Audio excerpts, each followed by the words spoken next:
joining me, Alvernia Disney, for the launch event for the Spirits Tea Shop. Yeah, thank you. Thank y'all. I'm so excited to do this. I don't know fully what it is. Okay, I'll be honest with you. But what I will tell you is that it has a focus on mental health, spirituality, and wellness. And so I'm believing in having some critical conversations with people, some important people in the community, doing some work with some key folks that maybe you don't know about yet, but you will want to know them, and being able to put ourselves out there to work together to heal. I would have loved to do this in person where we would have be able to sit in a circle and do a lot of this processing together. But because of COVID, online is okay. And just looking at the people who are here, we have people all over the United States. And so this is a powerful event that I think is going to have the chance to bring us all together. I'm really excited today. I have a guest with me who's really not a guest to me, but a close friend. His name is Christopher Jeter.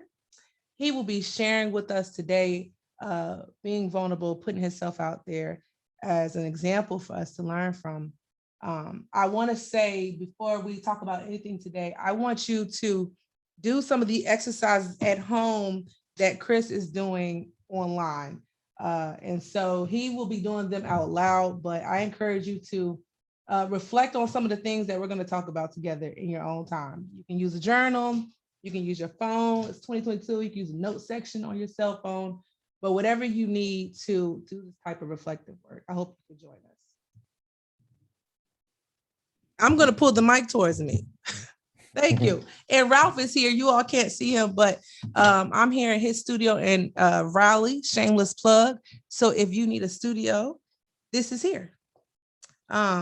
So let's go ahead and get started. One of the things I want to talk about, because I think as a chaplain, I have a very unique job. I focus more on spirituality. I was raised in the Baptist church. I'm ordained Baptist, but I have to be able to work with any person that comes into my office or any person that needs help. And so I consider myself a mindful Christian because I want to embody what it means to not only just preach on Sunday, do things in the church, but you turn around and you're a really ugly person. Okay. Tell the truth, shame the devil. I believe in people being very healthy, which is not really how I grew up, where people had a mental illness or if people had a disability, it was like, okay, y'all, let's pray it out of them, which I believe still works. If that's your belief, thank you. But I want to be able to bring mental health and wellness, our physical bodies, our minds, our spirits together in this place. And so I think that is what the Spirits Tea Shop is about. So I'm excited. Chris is here. Me too. Facts.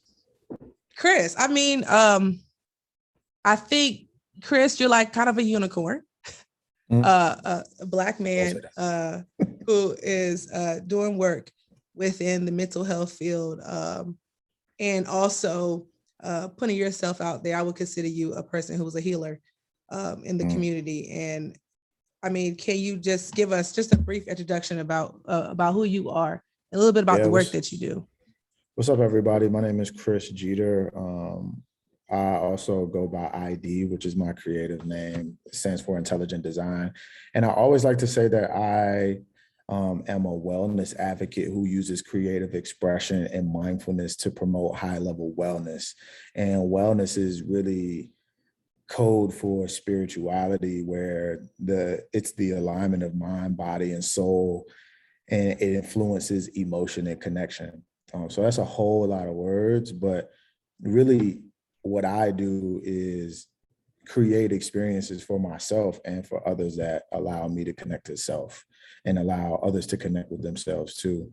And us to build a community of connection where we have deep connections where we can share and be vulnerable and be connected and feel heard, seen, and understood, which I believe is a huge part of like love and being connected. Thank you. Does that make sense? It makes sense to me. And if you're here, if you want to use the chat, if something is totally not making sense to you, put it in the chat. We want to hear from you. Conversation, please. Yes, please. The reason why you only see us is because we're on Zoom, but I thought if this was in person, everyone be here speaking together, it'd be a big open conversation. So we want you to speak out, put things in the chat, if you feel like that's okay. I want to get started, and the first thing I want to talk about is I want everybody who's here to check in about where do you feel like you are right now in your own spiritual identity. And so what I first want to say is we have religious practices, which I think are amazing. I think they're here for a reason. And I think they give us structure to our life. I think they help us to be disciplined. And I think it's the sense of organization is healthy for you. Okay. But what we're talking about today is spirituality. And so for us to all be on the same page, what I mean by spirituality for the purpose of this event is anything that gives you meaning, something that gives you hope, something that is contributing to the essence of who you are. So that means for me, my family, my friends, my gym family, my work, that is a part of my spirituality. That is a part about what gives me life, what gives me meaning. And so I want everybody to check in with yourself. Where do you think that you are in your spiritual journey, your spiritual identity? And while you're reflecting on that, let's check in with Chris, putting you on the spot here. Oh, good. If you can reflect for us. Yeah, my spiritual identity, a large part of it, I mean, I said it in my opening description of what I do is wellness, which is the active pursuit of higher living and higher being, whether that's through what I'm putting in my body, how I'm moving my body, or how I'm thinking and processing ideas and things, or even experiences. And so my spiritual identity is wrapped around wellness, it's wrapped around yoga, it's wrapped around creativity, because they are really like the through line of how I process the world, how I gain inspiration from the world, how I connect to others, and how I connect to self. And so wellness, yoga, and mindfulness practices and creativity are definitely a part of my are the bedrocks, the cornerstones, like all that good stuff you would say, like as an important part of my spiritual identity. Now you said one thing, and I'm probably gonna sound silly when I say this. Let's talk about yoga, because I've tried it a couple of times. It doesn't really work for me. I think it's the stretching, and I'm really not flexible. So can you talk a little bit about what does yoga do for you? Like how did that become a part of your spiritual identity? Yeah. And so it's super interesting that you talk about it like that. So I started practicing yoga. I don't remember what year it was. It was probably 2015 or 2016 or something like that. And it really began as a practice of, it was a workout. It was for my body. I was like, I'm gonna try. I read Russell Simmons' book, Success Through Stillness, which talked a lot about meditation, right? And in the book, he was like, yoga's good, yoga's cool. And I'm like, I'm not trying that. And so what ended up happening was I practiced meditation for so long. It was like, man, this is good. I'm gonna step out there and try it. Mm-hmm. And what's really interesting is the first time I ever went to a yoga class, and why I knew that I was supposed to continue. I was walking in, and a bunch of white people in the space. I'm the only Black person, the only Black man, you know what I'm saying? Mm-hmm. And so I already just felt super insecure about being there. And I get to the door, in the class before me, out comes Chris Tynes. And so it's a homie of mine that I've known for so long. I'm like, yo, what's up, bro? And he's like, what's good? What you doing here? I'm here to take the yoga class. Yo, I just got out. And it was just this exchange that was like, man, I'm supposed to be here. And so yoga became this practice of workout for me. But over time, it became a bedrock of my spiritual practice, because what it does for me is it gives me the space and time to really block out all that's going on in the world and connect with myself and understand that like the thoughts that are arising, the difficult postures that I might be in, it offers an opportunity for me to move through something. Like, what is it? Like, I may be feeling tension in my shoulders that comes from stress. Like, what's stressing me out right now? How can I relieve and release this? And so just over time, like my yoga practice became super connected to my well-being. And so what it does for me is just gives me the opportunity to connect with myself, my thoughts, what's going on in my body, and gives me the time and space to be still. Yeah. Yeah, I'm glad you said something about seeing that Black guy come out, because I think that makes a difference. I mean, the first time I saw you with this picture with your shoes and socks off, I mean, that already threw me off. Like Chris out here with his socks off doing something. I don't know what he's doing, because folks don't do, Black people don't really do yoga. I think it's starting to pick up. But I like this connection that you're making between the physical body and being able to find that stillness. I think where I'm connecting with you is, and I see all my prime people up here, is working out has become a part of a spiritual practice for me. And it is a time when my body is literally connected to the things that I've ate, the things that I'm lifting heavy. Either my lungs are being tested by the treadmill, and that is a time for me to center myself. And so I want to encourage everyone to have some type of ritual that they do, and to be mindful that you may be already doing a ritual that's not feeding you already, and how that causes us to have pain and suffering in our lives. When we have made something a ritual, we've made something a part of our spiritual practice, and we really didn't want it to be. That kind of leads me to triggers. I want to talk a little bit about triggers, because I see on social media, folks is picking up this language of triggers and toxic. And I'm like, folks is just as toxic and triggering me all the time. And they just throwing this language out, right? But what's really, what I'm taking from it is, a part of self-realization is being able to check in with ourselves. What parts of us are we learning from?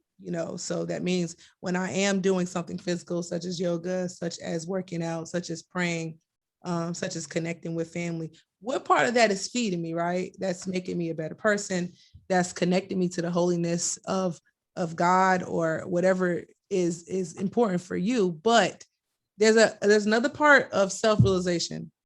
The part of us that is triggered by the world, is triggered by the pandemic, or the pain that we experience. And so I want to talk a little bit about how do you know to check in with yourself, Chris? Like, when do you know, what, I'm being triggered right now by something. There's something happening for me that's throwing me off, stress, imbalance, my frequencies aren't beaming. Like, how do you know that's happening for you? Yo, that's a really good question. Like, how do I know when things are like gone too far and I need to reconnect? I always like to use this as an example, because I'm a plant dad, right? And so I have a bunch of plants at the crib, and I take care of them. And one of the like tall tale signs, because it happens over time, is just like I'll end up in this flow in a direction that doesn't necessarily feed me or leads to like my balance. It's like when I'm not watering my plants and my plants is dying. I ain't folded up my clothes or washed my clothes. You know what I'm saying? Like those are two big things that I really take notice of, because I can become sometimes like mindless to like when tension is like building up in my body sometimes, which is why my yoga practice is very important. But like signs like that, like watering my plants and how am I like taking care of my daily routines around my space, because I do really like having a space that's clean and neat and in order. And when those things start going, then I'm realizing like, yo, like, nah, we got to slow down. And it's usually connected to and pertaining to like work, because I can be so focused and get so tunnel visioned on a lot of things that I'm working on, that like all other things become less important or not as prominent in my daily routine.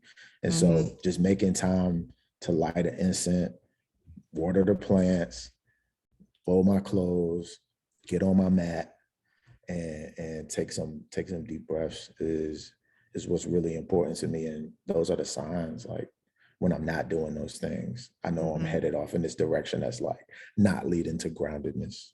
Yeah. Yeah. Yeah, I like that. When the plants are dying.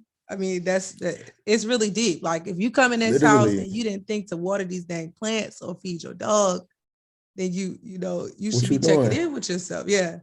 Yeah, Um, it's leading to death, literally. literally, right? A big one for me is low energy. If I'm Mm, really naturally I have energy. So if I feel like I wake right up in the morning and I'm extremely tired, okay, that's the time for me to check in. Um, okay, what's happening with myself? Low motivation is another thing. If I feel like this is usually a project that I would really like to do, but I just don't have any motivation, that's a problem for myself. Another one for real is really sarcasm. If I sense that I have been extremely sarcastic this week, then that's a time for me to check in because I'm not naturally sarcastic. I like humor, I like to play, but if I feel like I'm being very like snarky or just kind of borderline rude, um, then I know that something is rising up within me. Um, yeah. and so I want to check in with folks that's here. Are you aware of triggers in your life that show up in your own self? Now, think we're talking about self-realization. So I don't want you to talk about right now when your sister makes you mad, when your brother makes you mad, when your boyfriend, your girl. No, check in with yourself, right? How do you know that you are not showing up as your best self? Not based on someone else's behavior, but just based on you. I see a couple people here writing. Yeah, they have some stuff in the chat. Shay, I hope I'm saying that right. Yeah. Shay says she resonates with Chris a lot, with me a lot, and she tries to stay proactive and do weekly check-ins with herself by journaling. Alana also said the same. I can agree with that. It's the same for me. Um, when my when my house is not in order, then I need to take time to slow down and take my space. Journaling is a great way to check in. I write in my gratitude journal nightly to keep me grounded. I agree 100% too. Journaling is definitely a practice that connects. I used to do this practice that was called morning pages. And when I was doing it, it would just be like, you wake up, you write 3 pages full of just whatever, like, Mm-hmm. and you just write for 3 pages, because that's the practice, is like whatever comes up and whatever comes to your mind or your heart, like you write that. And it really gives us this idea of like not allowing ourselves to get stuck in thought or stuck in these negative thought patterns um, that keep us blocked from doing the things that we really want to do. Mm-hmm. And so like journaling is definitely a practice that I love. I love truly too. So many practices, yo. Like it'd be hard to like Yeah. have a strict routine for it. Because I know sometimes I like to think about ideas of practices and be like, yo, I'm gonna do this for the rest of my life. And it's like, nah, it comes in seasons, bro. Like it Yeah. comes in seasons, bro. Yeah. And so journaling is definitely a great way. Now I like something you mentioned about being stuck. Mm-hmm. When you feel yourself, and this is for everyone, when you feel yourself being stuck in that type of like almost like a loop, uh, what story do you think you're telling yourself? Mm-hmm. Well, the story that I tell myself a lot is, um, am I I'm trying to figure out the right words for it. Um, it comes with the idea of what's the word I'm looking for, when you feel like you're not um,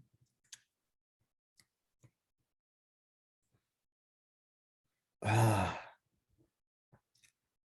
like, am I smart enough to project this idea? Imposter syndrome is what I was trying to Imposter say. syndrome. Yeah. Imposter syndrome is, oh my It's God. the devil. If there was a devil, Oh he had my imposter syndrome. God. Right. Yo, Right. like imposter syndrome is my thing. Is the story in the loop that's in my mind a lot. And it's like, I know that I'm super creative. I know that I'm super smart, but it's like, is it to the degree of this other person, right? Right. Right. And then if I'm like not as smart as like Bell Hooks or Dr. Right. Cornell West, then I'm like, I don't got nothing to say. You know Right. what I'm saying? I don't got nothing to say. I don't deserve to say anything. I Yeah. ain't that Yeah. smart. I don't need to say nothing. And so like trying to figure out like, yo, you bring your own personal value and your own personal experiences to light that nobody else could.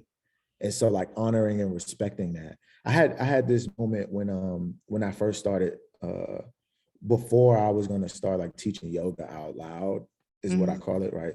Like teaching yoga out loud and like letting everybody know that I'm a yoga teacher. I had to really go around to people that I knew who were either yoga teachers or professors and have the conversation of like, what does it mean to be a teacher? Because I've always looked at the teaching profession as something of like a guru and student relationship. And that kept me boxed out of teaching anything or sharing anything because it's like, yo, I'm not Dr. Cornell West. Like I can't. And so what happened was I got this really insightful response from one of my loved ones named Nicole. She's a professor at VCU. And she was like, yo, the teacher-student relationship and you as a teacher, the identity is really you facilitating facilitating spaces of learning. So facilitating and co-facilitating spaces for learning. So not only am I sharing my experiences, but I'm learning from you too, right? Like there's no one person that has a maximum amount of knowledge that they can't learn from anybody else. And so the feedback loop that I receive is like, am I good enough to be here? Imposter syndrome is on loop. And whenever I get stuck in that space, I always try to tap back in to that thing that Nicole shared. Is teaching is facilitating and co-facilitating spaces of learning. And yeah, so that's my loop. What about you? What's the loop? My loop. I'm gonna tell you right now. Shout out to all the adults out there with ADHD because my thing get real ghetto. It starts to like escalate. My inner critic is like, not just you're not enough to do this, but like you'll never be enough. And then everybody knows you're not enough. Look at the people looking at you because they know that you know, and they can see that you know. And like the stories just start to lay on top of each other until I become almost paralyzed and don't do anything. And you know, it has taken a long time to figure out, okay, what is the story that's on loop that happens that keeps me from being productive, that keeps me from being happy, that keeps me from being successful. I think the core story is, am I enough? And I think I really had to check in with this story because I teach adults. Most of the students that I teach are older than me. And so one thing about adults is that they come in with life experience, they come in with knowledge, they come in with wisdom. These are not children.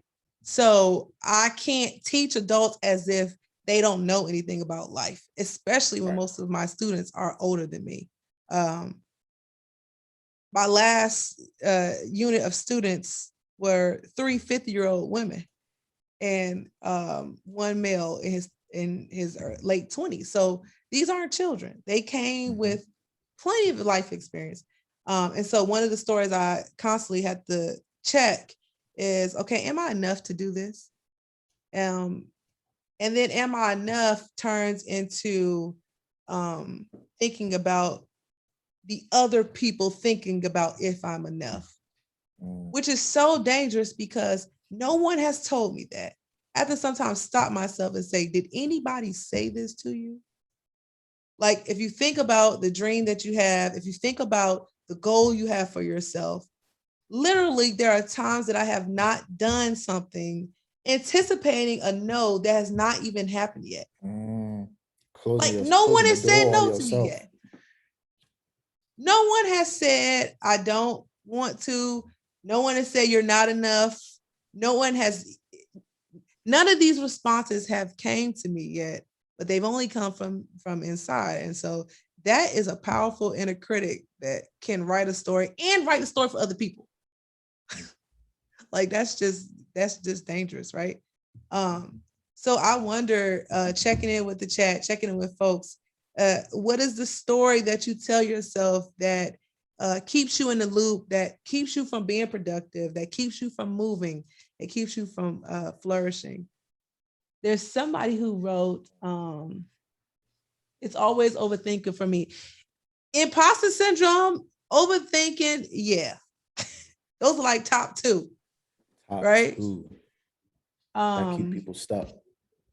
Ralph, can you scroll up a little bit for me? There was somebody else I missed who put their Shay loop. just said, oh yeah. What when stuck in a loop, I convinced myself that this is what I should be doing. Oh, Marquetta, that's my best friend, y'all. That's deep. That's a powerful thing. When she's saying when she's stuck in a loop, she's actually convinced. Which I'm gonna tell you that, that's such a dangerous thing to do, because sometimes if you're like me, once I get stuck into the loop, I may be doing some maladaptive behaviors. Shout out to the folks we got maladaptive behaviors. I'm not gonna list them, but you know what they are. You know who they are. If you know me, you know mine probably. So if I'm doing a maladaptive behavior as I'm stuck in the loop and I've convinced myself that it's okay and that it's right, that means there's potential damage, there's potential harm, and there's potential damage to your spirituality. And spirituality, I think for me, is deeper than you just hurt your body. It's like it reaches your core to the deepness of like, I'm unhappy. And I can't even get out of it because I'm convinced I'm supposed to be doing these things. There's nothing that can get me out of it. But the good thing about those who have listed, Marquetta and Chris and Alana, who are listing what your story is while you're in that loop, once you have that awareness of the story, then you can work with it. I find that there are some folks who live in the loop and they think that the loop is right and they can never get out of it because they are convinced that the loop is actually a part of their life. It's who they are. That they don't have to change, and they lack the self-awareness to even be able to move out of that. And so I think the first step of this is being able to say, like, you know what? Here's what triggers me. Here's how I behave when the triggers show up. This is the story that I'm telling myself. And this is what happens when I'm in the story. So the next step further is when I'm stuck in that imposter syndrome or I'm stuck in the overthinking, it shows up like I'm walking past 30,000 dishes in the sink. When I'm stuck in the loop, it shows up as I'm not going to speak to anyone in my office this morning. I have nothing good to say. And so being able to say, okay, I'm stuck in this loop. I have this trigger. I know what's happening in my body, my mind, and my spirit. And now I want to check in with myself because I want to be able to work with that story. The good thing about stories is that they can always be reauthored. They can always be retold. They can always be edited, And so let's talk a little bit about, now that I check in with the story, I know the story. And now what do I do to get back in touch with the practices that are important to my mental health, spiritual health, wellness? Chris, you can jump in. I see a lot of journalers in the yeah. Shout out to the journalers. Facts. In the chat. People talking about getting unstuck from the loops and talking about their loops. But yeah, your question was more so about like, can you repeat the question one more time? So I think now I want to move to, first I want to say these questions that we're doing right now, they're deep and they take a lot of therapeutic work. So if you don't have them answered right now, give yourself some grace. and don't feel like, well, dang, people throwing out their triggers and their stories and their loops. No, the people who throwing those out, I can bet have been to therapy. Okay, Or so know a therapist. or they got a therapist uncle, therapist auntie. Okay, so don't feel bad if you're like, oh, I heard the story about the triggers and I don't know my triggers. This is a good time to go home after this event and say, you know what, I want to sit down and really reflect on what happens for me in my body, what happens for me in my relationships when I know that I'm in balance or when I know that things are not right. How does that show up for me? And give yourself some grace to work through these questions. I think the next thing that I was thinking about, Chris, is talking about how, okay, now that you've moved to understand your triggers, how do you get back in touch with those practices? You kind of answered this already, but talking about, to check in with yourself to kind of do back to yoga, back to a balance. I think also another big point of return for me is like getting reconnected with people too. Like connections wellness, where like you have people and places in the community of people that's there to support and there to help you through like those lowest moments, and allowing those people to support, allowing those people to connect, giving them the opportunity to share and you to receive, is super important in the resiliency and coming out of those experiences. And also too, for me, is about creating too, because so much of my music is built on the idea of moving through whatever's present or whatever's heavy, like whatever's causing tension, right? Know your village, fact, smart, credit. But like what's heavy and what tension is within the body, like what needs to be said that will allow you to feel well. That's what my music is centered on. And so like my whole last project, Identity Return to the Free, was based on like this fear of me creating music, or me releasing the fear of creating music that doesn't sound like what I'm supposed to, you know what I mean? As a Black man, what my music is supposed to sound like if I'm creating creating hip hop music. So, so calling in the support of all the people, all the loved ones, all the friends, all the family members, and creating whatever it is to create. And in my case, is music. Let's say this, not all the family members, Chris. Come on now. Not everybody. Oh, that's fine. I mean, that's why I said the ones that the ones that I resonate with. Like, yeah, because you have folks out here about to call their family members and be real sick and sad when they get off here. My bad.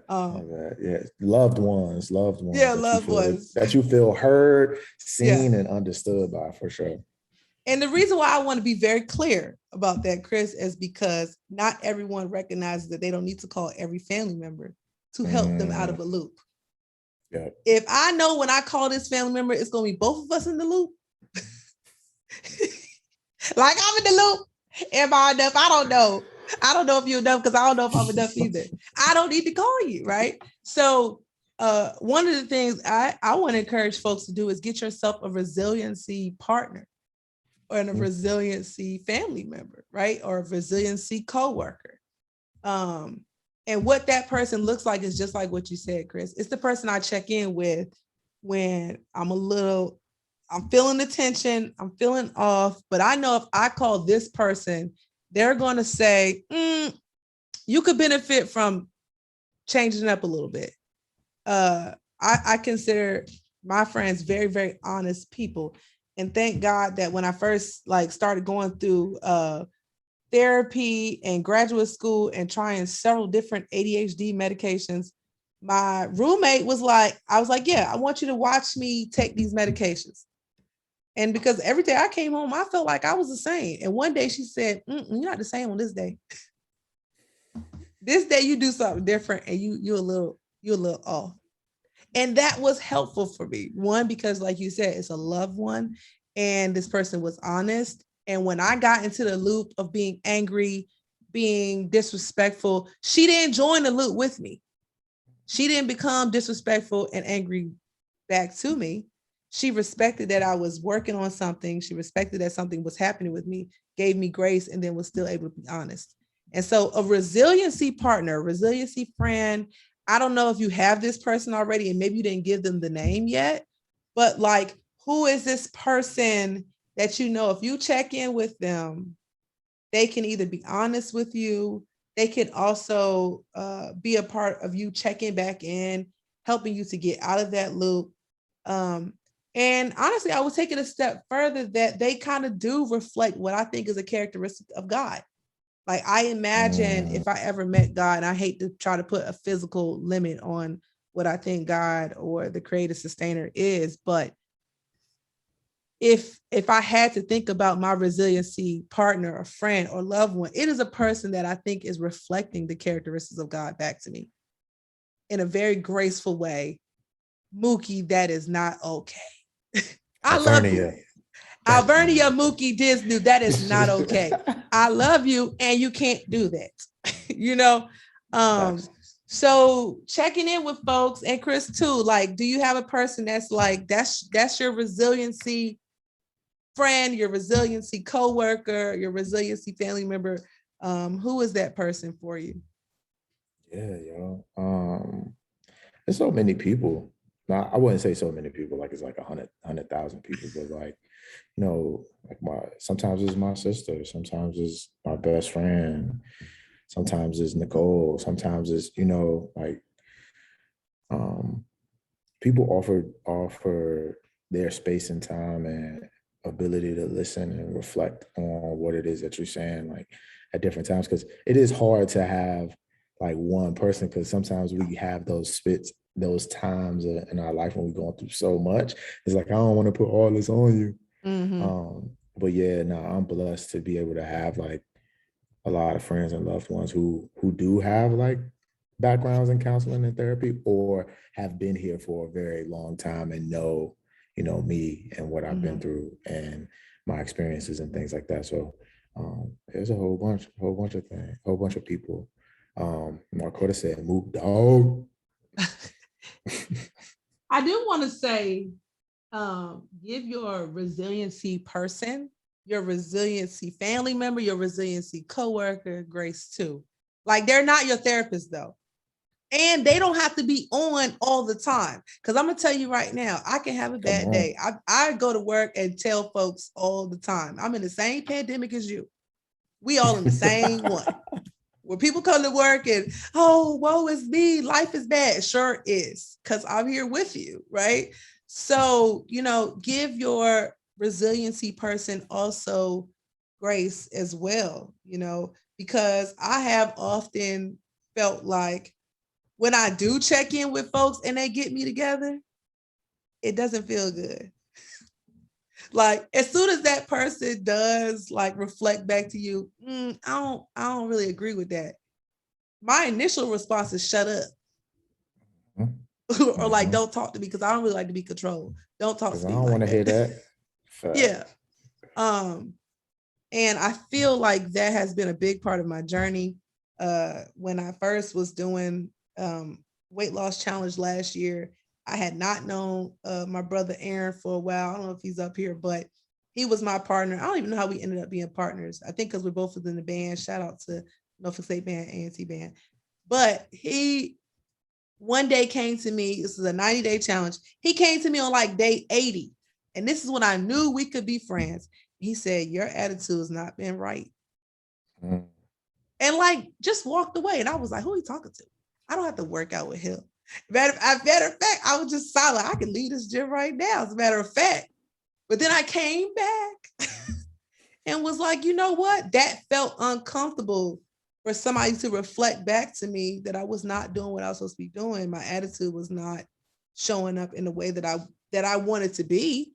And then I knew we could be in relationship with each other, because he didn't say it rude. He didn't say it loud. He said it with grace. And it was something that I knew was to make me better. And so if you do have a resiliency partner, peer, friend, be ready to check in with yourself when that person is helping you to get out of that loop. Because guess what? Some of us, we like those loops. Some of us. We like the loop sometimes. It's like doing a drug. If I can get stuck into that loop of imposter syndrome, guess what I don't have to do? I don't have to grow. Yep. I don't have to change, right? Like if God has told you something about yourself, maybe God said you're supposed to be a millionaire, right? Or God said you're supposed to have a business. God says you're supposed to be doing something. If I'm stuck in the loop that I am not enough, oh, nobody's ever going to come to my business, nobody's ever going to support me, then guess what I don't do? I never have to really work to get to what I said I'm supposed to have in life. And so having these resiliency peers or friends or family members in place, understanding you're triggered and checking back in with yourself helps you to really win this war against this inner critic that when I tell you all of us have. I'm so grateful that people in the chat are being transparent and saying this because a lot of people don't say their story out loud. You know, it's nowhere to really express that. Someone, Jasmine Turner. Hey, Jasmine Turner. It could be a comfort zone. Exactly. That's very, very true. So true that some of us, I think, and this is, I'm speaking from my own experience, being in that loop, being in the place where we don't want to be checked, we don't even want to be helped. Sometimes it feels very good. It feels good to be a victim sometimes. Tell the truth, right? It feels good to not feel like this thing is never going to change, because if it doesn't change, I really don't have to elevate. Yeah. And I mean, it's comfort in the known, right? Mm-hmm. Because a lot of it is fear of the unknown. And that's what growth brings, like this new way of seeing, this new way of being that, yeah, that requires work, as Marquetta just said, like, and sometimes it's very difficult to move into that space of growth and evolution, because it's like, what do I have to lose if I make this choice of working towards a thing? Like, is it family members? Is it friends? Is it opportunities or experiences? And that could be super fearful. Because some people just really like to stay in that loop of the same thing, expecting the same thing. But I feel like in that space too is like people still have that desire to grow. Yeah. We still have that desire to grow, but it's just like the work is super difficult to do, or you're not willing to embrace that space to be able to get to the next stage of who you're meant to be. Mm-hmm. And so that's why I do love to like stay connected to plants and stay connected to nature, because it's like it's never not growing. Yeah. Like leaves grow and die all the time, and this is a constant cycle of growth and dying and growing and dying and growing, and not even dying in terms of like the physical bodily extinction, but just like just the release of things that are no longer needed and stepping into something new. So no, I agree 100%. Marquetta, I got a money tree now. I just got a money tree too. So. Shout out to the Black plant parents out there. That's a fact. Yeah, that's a fact. Okay, what did Dr. Counselor is here. I think can you read that for me, Chris? Oh yeah, so he said, I think we have to find something to get us out of fear. I think it's important to be grounded in some values and beliefs and reevaluating those beliefs. Mm-hmm. Okay, I like that. That's a fact. I like what he said, because that's where I was going. I want everybody to write down, say out loud, put it in chat. If you weren't afraid, what would you imagine for yourself? If you were not afraid, if there was no judgment, if you were not afraid of what people think, if you're not afraid of failure, if there was absolutely no fear, what would you want for your life? So for me, it would be building a space in the community for people to practice wellness. So that's through yoga, through creation, through connection with others. And I mean, literally, I'm glad you asked that question, because like that's what I'm trying to do now, is like eradicating the self-limiting beliefs of I'm not enough and imposter syndrome is a thing. Like I'm stepping out and stepping into the truth and the faith and the belief that, you know, I have a voice that is valuable. What I say and what I believe and how I want to show up, how I decide to show up is valuable, and it provides a space of healing for others and for myself. And Chris, while you're talking about this, is it like a physical center? A physical? Nah, it's virtual. It's virtual. It's virtual. I want to be able to like drop yoga classes into a folder. Can you hear me? Yeah, it doesn't have a building? Nah, I don't have a building. I want to be able to reach people all over the world, yo. Like I teach a yoga class or lead a meditation, and people from South Africa can be in the space with me at the same time as people in Virginia, and like making it a worldwide thing. It's not a physical space, nah. Well, I mean, where would you work from? Everywhere. But where would be your office? Everywhere. Okay. At home, technically, like everything on my laptop, I can create music, drop it in a folder. I can teach a yoga class, drop it in a folder that has access everywhere. I really think that moving into the future and like looking at how things are moving, like everything is about to be community based. So how can I create space for people to connect and grow and learn together that doesn't necessarily have to be physically in person, because that really limits your reach.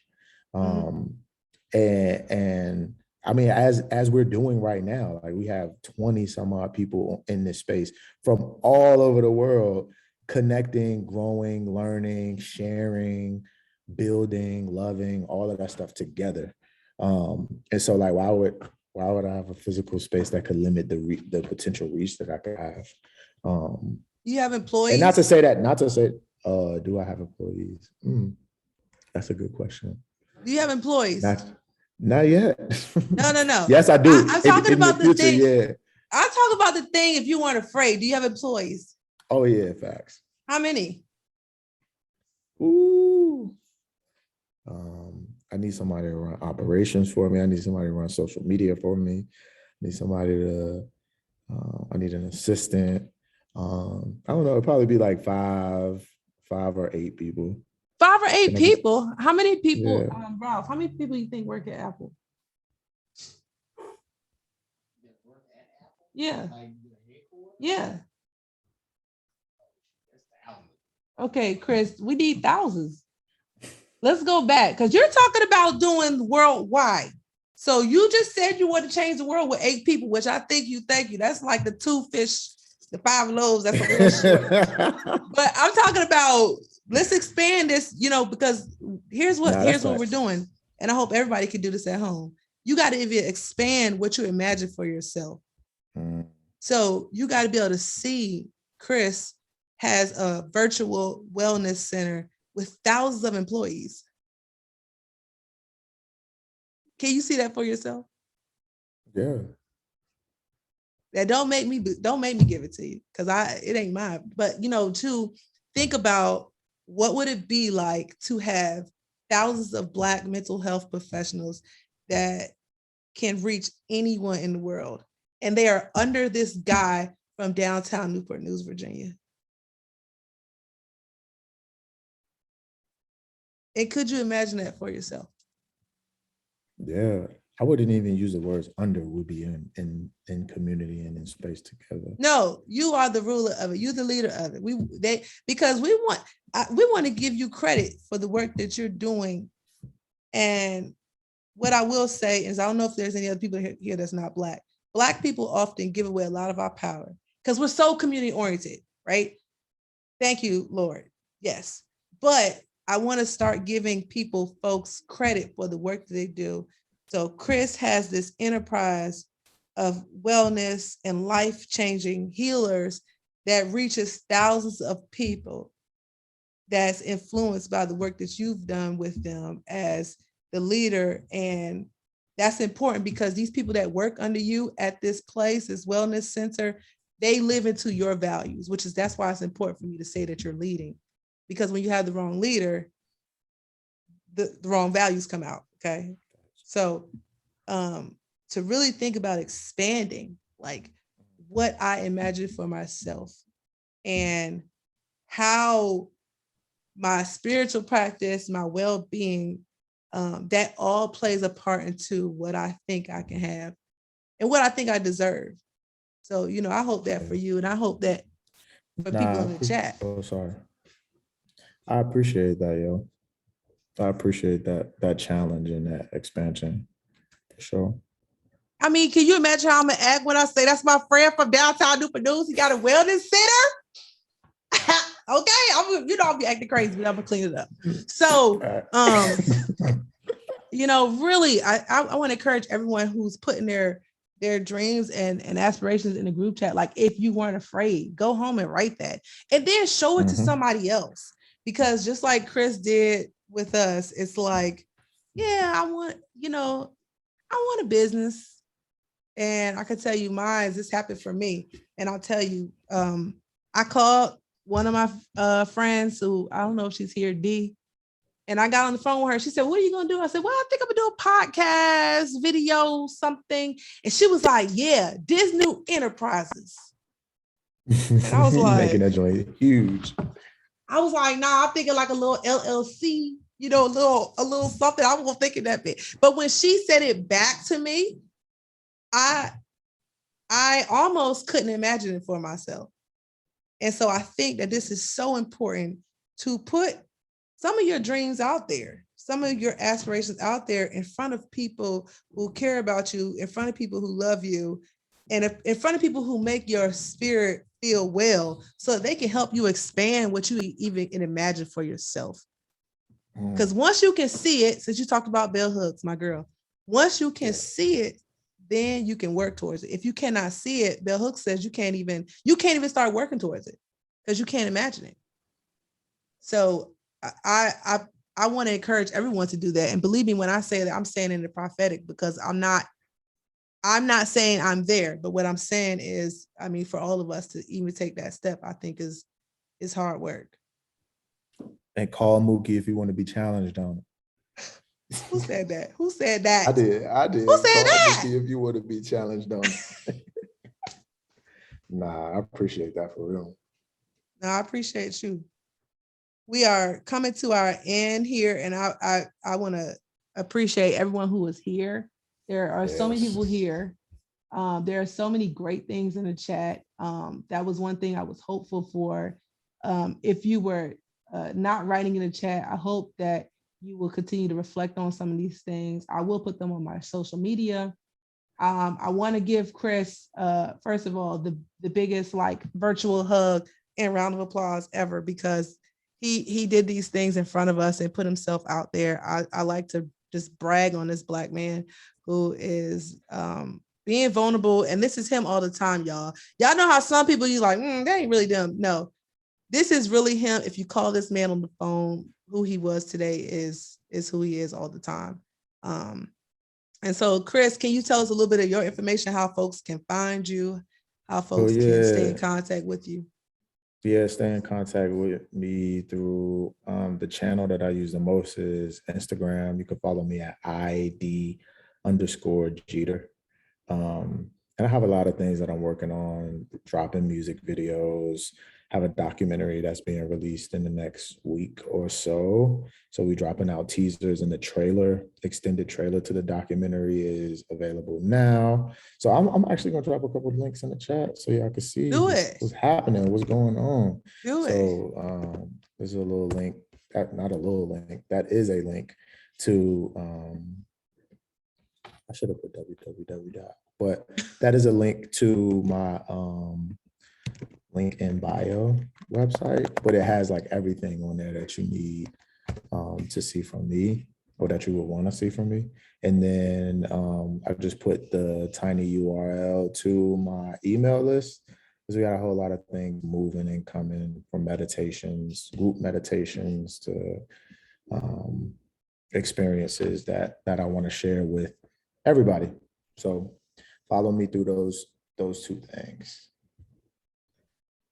Thank you, Chris. I also want to shout out my friends, family who are here. We had a couple of just amazing people that just checked in You can't, I don't know if y'all can see this amazing like studio behind me, and y'all can't see Ralph, but he's over here working all the fancy stuff. So shout out to Ralph, and I will send out his information. I will send out Chris' information to everyone who registered for this event. If you are in the Raleigh area, you can use this studio. I hope I'm just saying that, Ralph. Can they use it? You can use it. It's in Raleigh. It's so nice to hear y'all. And he does Ralph, photography, videography. Right. I'm like, I should have asked first. So I will send out that information also to Queen Me Accessories, who was also a sponsor to help me get things off the ground. I'm just appreciative for everyone who was here. I want to say like the shortest chaplain prayer for you before you leave. If we're all ready, and I will say, if you could just be comfortable enough where you are. To the creator and sustainer of life, we thank you for all those who showed up here today. I ask that everyone who's here will be able to be in touch with themselves a little bit more, that their self-awareness will be greater, that the ideas, dreams, inspirations, aspirations that they have for their self, God, that you will motivate it and continue to increase it. I thank you for the things that happened here today, those that were said, those that were unsaid, but I ask that we will always be changed. May everyone who is here be well. May they be healthy. May they be inspired. May they be encouraged. Amen. Yeah. Well, y'all, till next time, I am so happy y'all came. I love y'all. I love you, Chris Jeter.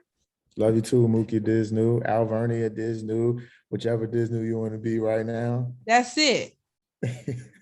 All right. Well, I will see you all next time. Thank you. Peace.